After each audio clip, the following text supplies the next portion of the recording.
안녕하세요. 저희는 Inequality Monitoring in Immunization, 즉 백신 접종 불평등 모니터링에 대해 발표할 가톨릭 관동대 현주연 그리고 연세대 김지원 팀입니다. 제가 먼저 백신 불평등의 최신 현황과 우리가 관심을 가져야 하는 이유, 그리고 백신 불평등 감시 단계 5개에 대해 소개를 하고 뒤이어서 김지원님께서 백신 불평등 감시 적용 사례 논문을 소개해 주시겠습니다. 화면에 보이는 차트는 7월 11일 기준 국가별 코로나 백신 접종 현황입니다. 한국을 포함한 많은 고소득 국가는 이미 인구 대부분에게 코로나 백신 접종을 마친 것을 알 수 있습니다. 하지만 전쟁으로 고통받는 남수단이나 예멘을 비롯해 많은 저소득 국가들은 아직 인구의 10%도 코로나 접종을 받지 못한 것을 알 수 있습니다. 코로나 백신 접종을 마친 국가들은 코로나의 영향에서 점점 벗어나서 경제적으로도 회복하고 있습니다. 이들은 코로나로 인한 경제적 피해를 잘 견뎌낸 국가들이기도 합니다. 그러나 코로나로 인해 가장 큰 타격을 받은 저소득 국가들은 코로나의 경제적 악영향에서 탈출하려면 아직 많은 시간이 필요한 것처럼 보입니다. 이렇게 알 수 있듯이 국제적 백신 불평등 문제는 심각합니다. 저소득 국가와 고소득 국가의 차이를 더 크게 벌어놓기 때문입니다. 코로나만이 경제적 악영향을 주는 것도 아닙니다. 우리나라를 비롯한 고소득 국가에서는 대부분의 국민들은 백신에 쉽게 접근할 수 있기 때문에 살면서 걸릴 걱정하지 않는 질병들이 많습니다. 그렇지만 저소득 국가는 백신 하나로 쉽게 예방할 수 있는 질병으로도 많은 사람들이 고통받고 있습니다. 이로 인한 의료비 등 경제적 손실이 매우 큽니다. 그렇기 때문에 국제보건의 영역에서 백신 접종 불평등을 파악하는 것은 매우 중요합니다. 오늘 웨비나를 통해 백신 접종 불평등을 평가하는 방법을 알아보고 이 방법을 실제 적용해본 예시들을 같이 살펴보고자 합니다. 백신 불평등을 감시하는 5단계 중 첫 번째 단계는 모니터링 범위 정하기입니다. 1단계를 구성하는 요소는 3가지가 있습니다. 불평등 모니터링 대상 정하기, 불평등을 평가하기 위해 어떤 지표를 사용할지 정하기, 그리고 어느 인구 집단에서 불평등이 있는지 파악하기입니다. 모니터링 대상 인구는 정해진 지역에서 특정 백신 접종 대상자 모두를 포함해야 합니다. 그 지역에 이미 존재하는 백신 접종 프로그램을 파악하는 것으로도 불평등 감시 대상을 정할 수 있습니다. 예를 들어 오른쪽에 보이는 표와 같이 인도의 아동 백신 접종 프로그램에서 4가지 백신이 어떤 연령의 인구를 대상으로 하고 있는지 파악할 수 있습니다. 백신 접종 모니터링 프로그램이 이미 존재한다면 현재 프로그램에서 과소대표되고 있는 집단이 있는지 파악하는 것도 중요합니다. 주로 원주민, 난민 또는 분쟁 지역 거주민이 과소대표되는 집단입니다. 불평등 평가 지표는 다음과 같이 정할 수 있습니다. 우선 첫 번째로 인풋과 프로세스를 평가하는 지표가 있습니다. 이 지표는 백신 접종을 위한 자원이 지역 사회별로 어떻게 분배되는지를 평가하는 지표입니다. 두 번째로 아웃풋의 지표가 있습니다. 백신 접종 서비스의 이용 가능성과 서비스의 질을 평가하는 지표입니다. 세 번째로 결과 아웃컴의 지표가 있습니다. 백신 접종 서비스의 접근성과 사용을 평가하는 지표입니다. 백신 접종 현황이 백신 접종 불평등 평가에서 가장 흔하게 사용되는 지표입니다. 접종 현황은 미접종, 중독 포기, 그리고 완전 접종 3가지로 나누어 평가할 수 있습니다. 그리고 마지막으로 영향 임팩트의 지표가 있습니다. 이는 백신 접종이 질병 발생에 대해 평등한 보호 효과를 이끌어내는지를 평가하는 지표입니다. 평가 지표를 선택할 때는 대상 인구가 누구인지와 관련 데이터에는 어떤 것이 있는지에 따라 달라질 수 있습니다. 예를 들어 아동을 대상으로 백신 접종 불평등을 평가하는 기준을 정할 때 DTP 3회 접종과 같이 가장 흔한 백신을 얼마나 접종했는지를 포함할 수 있습니다. 대상 인구에서 백신 접종과 관련하여 어느 차원에서 불평등이 있는지 파악해야 합니다. 이를 바탕으로 모니터링 대상 인구를 다시 소그룹으로 나누어 각 그룹의 백신 접종 현황을 파악할 수 있습니다. 소그룹을 나누는 기준은 흔한 불평등의 기준과 특수한 불평등의 기준으로 나눌 수 있습니다. 전자에는 아동의 성별이나 엄마의 나이, 부모의 교육 수준, 가정의 소득 수준, 거주지 등이 해당합니다. 후자는 국가나 특정 상황에만 적용될 수 있는 것으로 종교, 신분이나 부족, 민족, 이민자, 분쟁 지역, 언어 등이 해당합니다. 불평등의 기준이 두세 개 이상 관여할 수도 있음을 염두에 두어야 합니다. 예를 들어 도시의 저소득층은 도시의 고소득층보다 의료 서비스 수준이 낮을 수 있습니다. 도시 지역에서 저소득층 아동이 백신 접종을 덜 받는지를 평가하기 위해서는 두 가지 불평등 기준을 고려해야 합니다. 가정의 소득 수준과 거주지입니다. 몇몇 경우에서는 도시 고소득층과 도시 저소득층 두 그룹을 비교할 때가 도시와 농촌 거주자 또는 고소득층과 저소득층을 비교할 때보다도 차이가 더 확연하게 드러날 때가 있습니다.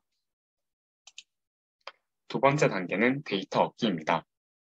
이 단계에서는 어떤 데이터가 있는지 한눈에 알아볼 수 있게 데이터 소스 매핑을 진행합니다. 그리고 충분한 데이터가 지금 사용 가능한지를 판단해야 합니다. 모니터링에 사용할 데이터 출처로는 최대한 많은 것을 고려해야 합니다. 그리고 각 데이터의 장단점을 알아야 합니다. 데이터 소스 매핑을 진행할 때는 표를 최대한 철저하게 작성해야 하고 나중에 다시 필요해질 수 있으니 저장해두어야 합니다. 명망 있는 기관에서 나온 최상의 데이터를 사용하는 것이 좋습니다. 여러 기관으로부터 비슷한 데이터를 이용할 수 있다면 각 데이터를 수집할 때 어떤 인식을 기저에 깔고 있었는지, 어떤 방식으로 수집했는지 등을 이해해야 합니다. 데이터의 한계를 파악하고 추가적으로 더 나은 데이터 수집이 필요함을 강조할 수도 있습니다. 세 번째 단계는 데이터 분석하기입니다. 데이터 분석에 사용된 방법을 자세히 기록하여 분석 과정이 나중에 반복될 수 있게 하는 것이 중요합니다.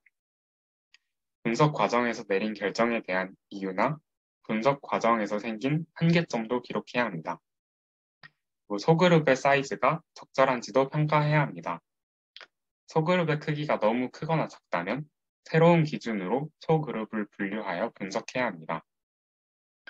백신 접종 불평등 모니터링을 위해 데이터를 분석할 때 각 평가 지표와 불평등 기준에 대해 절대적 불평등 수치와 상대적 불평등 수치를 모두 계산해야 합니다. 절대적 불평등 수치는 소그룹 간의 건강 불평등의 규모를 알려줍니다. 같은 단위를 가진 것끼리만 비교가 가능합니다. 두 소그룹 간의 접종 현황 차이가 그 예시입니다. 상대적 불평등 수치는 소그룹 간의 건강 불평등의 비율을 알려줍니다. 단위가 없어서 다른 지표들끼리도 비교할 수 있습니다. 절대적 불평등 수치와 상대적 불평등 수치 둘 다 계산하여 불평등 현황을 요약해서 보여줄 때 어떤 것이 더 적절한지 잘 판별해야 합니다. 네 번째 단계는 결과를 보고하는 단계입니다. 보고하는 목적과 보고받을 대상, 어느 정도로 보고할지 범위를 정해야 합니다.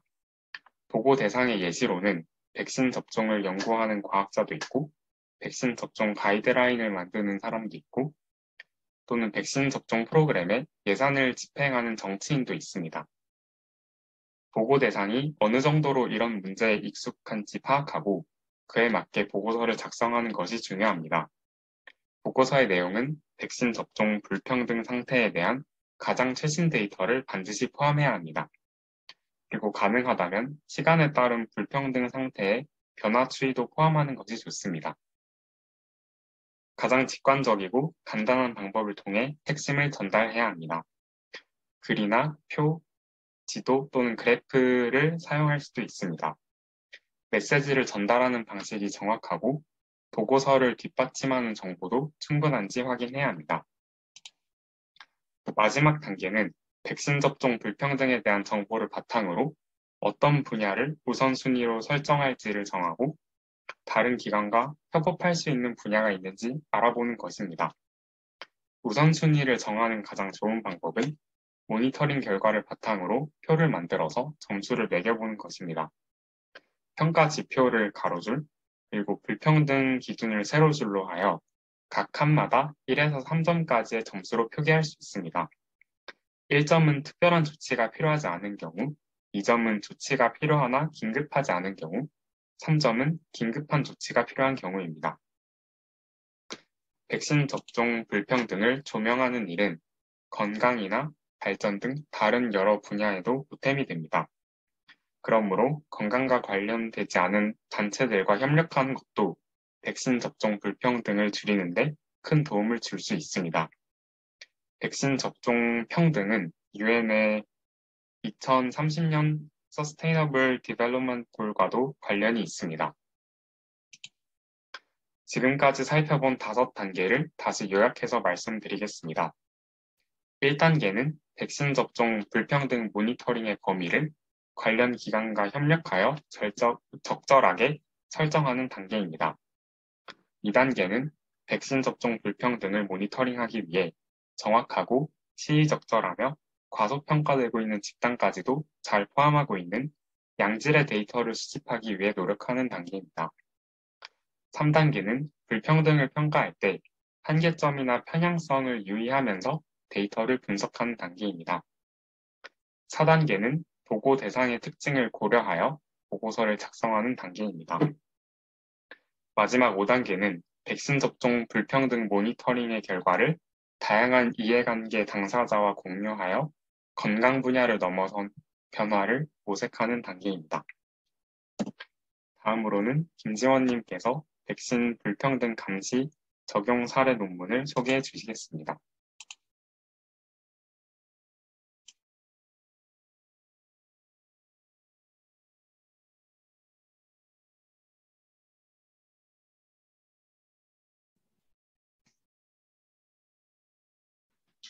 다음으로 이러한 백신 불평등 감시 과정이 실제로 연구에 적용된 사례를 소개해드리겠습니다.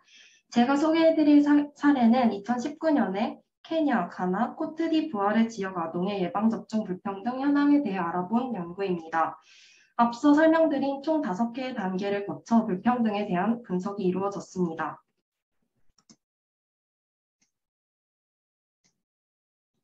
가장 먼저 불평등 모니터링 대상 정하기 과정에 대해 설명드리겠습니다. 이 연구에서는 목표 인구는 12에서 23개월 케냐, 가나, 코트디부아르 지역 어린이들입니다. 백신 접종 범위 지표는 보통 목표 인구와 어떤 데이터를 사용하는지에 따라 달라지는데 이 연구의 경우 소아 면역에 초점을 맞추었다는 점에서 다음 표에서 나타난 것과 같이 소아 결핵 1회 접종, DTP 3회 접종, 홍역 1회 예방 접종, 소아마비 3회 접종 등을 백신 접종 범위 지표로 설정하였습니다. 또한 여러 불평등 관점들 중 각 가정별 경제 상황, 그리고 어머니의 교육 수준과 같은 흔한 불평등의 기준을 선택했음을 알 수 있습니다. 두 번째로 데이터를 얻는 단계입니다. 이 연구에서는 케냐와 가나의 경우에는 DHS 데이터를, 코트디부아르는 MICS에서 데이터들을 수집했습니다. DHS는 국가의 보건 프로그램 평가와 모니터링을 목적으로 중저소득 국가에서 실시하는 대표적인 가구 조사입니다. MIC의 경우는 5세 미만 아동과 15에서 49세 여성에 대한 정보를 수집하는 데 유리한 데이터 소스입니다. DHS와 MIC와 같은 데이터 소스들은 중저소득 국가의 데이터들을 많이 포함하고 있다는 장점이 있습니다. 하지만 두 가지 모두 가구 표본 조사라는 점에서 모든 지역을 포함하지 못한다는 단점 또한 존재합니다. 세 번째로 데이터 분석하기 과정입니다. 데이터 분석 과정에서는 연구에서 사용한 불평등 관점들을 하위 그룹으로 나누는 과정이 있습니다. 이 연구에서 선택한 두 가지 불평등 관점인 경제적 지위와 교육은 순수화된 관점입니다. 때문에 각 가구별 경제 상황에 대해서는 자산의 소유권과 일부 서비스에 대한 접근성을 포착하는 부지수를 측정하여 가장 가난한 그룹에서부터 가장 부유한 그룹까지 총 5개의 하위 그룹으로 어머니의 교육 수준에 대해서는 교육받지 못함 1차 교육 수준, 2차 혹은 그 이상의 교육 수준, 총 3가지의 카테고리로 분류하였습니다. 그리고 이렇게 설정한 각 하위 그룹마다의 세분화된 데이터 추정치를 계산하였고 다음과 같은 상대적 불평등 척도로 다양한 하위 그룹마다의 데이터를 하나의 숫자로 요약 표현하였습니다. 가장 부유한 그룹의 백신 접종률에 대한 통계값과 가장 가난한 그룹의 백신 접종률 통계값에 대한 차이, 그리고 이 두 결과값을 나눠서 구한 비율의 척도가 불평등을 측정하기 위해 사용되었습니다. 네 번째로 결과 보고 단계에 대해 설명드리겠습니다. 취약한 환경에서 예방접종이 매년 다를 수 있다는 점을 고려할 때 단연의 추세를 보고하는 것은 시간에 대한 불평등 현황에 대한 전반적인 그림을 얻는 데 도움이 됩니다. 때문에 이 연구에서도 다음과 같이 수평 막대 차트를 이용하여 불평등의 변화를 시간에 따라 시각적으로 나타냈습니다. 경제적 지위에 대한 결과만을 조금 더 구체적으로 살펴보겠습니다. 결과를 간단하게 요약하여 설명드리는 점 미리 양해 부탁드리겠습니다. 표의 막대들을 보았을 때 부유한 집단과 빈곤한 집단 간의 접종률 차이에 대한 값이 양의 값을 띈다는 점에서 케냐, 가나, 코트디부아르 세 국가 모두 부유한 가구가 백신 접종에 있어 유리함을 알 수 있습니다. 케냐의 경우 역유자형 곡선을 나타내는데 이는 케냐 정부가 시간이 지남에 따라 면역의 불평등을 인식하고 이를 줄이기 위해 노력했음을 알 수 있었고 우하향하는 모습을 보이는 가나 정부는 지속적으로 면역의 불평등을 줄인 것으로 볼 수 있었습니다. 코트디부아르의 경우에도 가나와 마찬가지로 불평등이 감소하는 추세이지만 한 가지 다른 점은 2011년에도 아직 상당한 양의 값을 나타내는 것으로 보아 여전히 면역에 대한 친부자 불평등이 존재한다는 것을 알 수 있습니다. 결론적으로 가냐, 케냐, 코트디부아르 순으로 불평등 해소가 잘 이루어졌음을 알 수 있습니다. 마지막으로 5번째 단계에서는 불평등 추세의 차이가 왜 나타나는지 해석해보고 이를 통해 해결책을 모색합니다. 이 연구에서는 불평등 추세의 분석으로 4가지 정도의 요인들을 이유로 나타내었는데요. 그중 간단하게 3가지 정도를 소개할까 합니다. 먼저 시민사회단체 CSO의 힘이 강한지 약한지에 따라 경제 수준에 따른 불평등의 정도가 차이가 날 수 있다는 것입니다. CSO는 원격지 및 소외된 가정에 보건 서비스와 예방접종을 제공하는 주요 행위자입니다. 때문에 CSO가 약한 국가에서는 불평등의 차이가 크게 나타나게 됩니다. 케냐와 가나에서 나타낸 보다 긍정적인 연구 결과는 이러한 시민사회단체의 역할이 최근 들어 발전하는 추세였다는 점을 고려해 볼 수 있겠습니다. 또한 이 연구에서는 건강의 책임을 더 높은 수준에서 더 낮은 수준으로 옮기려는 노력의 여부가 이러한 추세의 차이를 설명할 수 있다고 말합니다. 여기서 건강의 책임을 더 낮은 수준으로 옮긴다는 것의 예로는 보건자원봉사자가 지역사회를 보건시설 및 규제와 연계하는 것이 있습니다. 보건자원봉사자는 지역사회의 필수적인 건강 서비스를 제공하고 면역 보장을 강화합니다. 케냐와 가나에서는 이러한 보건자원봉사자들의 활동이 더욱 활발하고 이들의 기능적인 체계가 잘 잡혀 있습니다. 일부 케냐 카운티에서는 현재 의료자원봉사를 공식적인 건강관리 시스템의 일부로도 고려하고 있습니다. 이러한 사실들을 비추어 보았을 때 코트디부아르의 면역 불평등이 케냐와 가나보다 훨씬 높다는 것은 충분히 설명될 수 있다고 알 수 있습니다. 또한 가나의 예방접종 범위 불평등의 급격한 감소는 가나와 케냐의 코트디부아르보다 1인당 정기적 예방접종에 더 많은 비용을 지출해왔다는 점과 국민건강보험제도 등의 채택으로 설명될 수 있기도 합니다. 결과적으로 시민사회단체 기관들과의 협업, 보건자원봉사 시스템의 강화, 그리고 건강 관련 국가적 제도에 대한 보완 등을 통해 소외된 빈곤한 집단의 건강 서비스 접근을 돕는 것이 불평등을 해소하기 위한 해결책이 될 수 있을 것으로 생각할 수 있습니다. 마지막으로 연구 모니터링 과정에서 나타난 한계점들이 있는데요. 모니터링 과정에서 양극단 하위 그룹의 예방접종률 차이에 대한 차이값에 대한 비교만이 진행되어 어린이들의 면역 범위에 대한 완전한 분석이 아니라고 볼 수 있습니다. 때문에 가장 부유한 집단 데이터 간의 비교 혹은 가장 빈곤한 집단 데이터 간의 비교를 추가적으로 진행했으면 좋았을 것으로 생각되었고, 또한 각국의 이민 정책과 같이 또 다른 영향 요인이 될 수 있는 사항들에 대한 분석도 있었으면 좋았을 것으로 생각됩니다. 조금 더 신뢰성 있는 연구 결과를 위해서는 이와 같은 한계점들을 보완한 보다 세부적인 모니터링이 필요할 것입니다. 오늘의 웨비나를 정리해보면 지구 반대편에서 백신에 접종하지 못하여 감염병의 위험 속에서 고통받는 사람들 또한 동일한 접종의 기회를 가질 수 있게 하는 데 있어서 백신의 불평등 모니터링은 매우 중요한 하나의 과정입니다. 코로나19와 같은 신종 바이러스가 언제 또 다시 출현할지 모르는 현재와 같은 시대에 백신 평등은 국제보건사회가 이루어야 할 가장 큰 목표라고 생각합니다. 때문에 우리는 앞으로도 이렇게 5단계로 이루어진 백신 불평등 모니터링을 지속적으로 수행하며 더욱 다양한 측면에서 불평등의 원인을 이해하려는 노력이 필요합니다. 그리고 나아가 잠재적인 문제를 해결하고 접종에 대한 공평한 시스템을 갖추기 위한 해결책을 고안해 나가야 할 것입니다. 이상 웨비나를 마치겠습니다. 경청해 주셔서 감사합니다.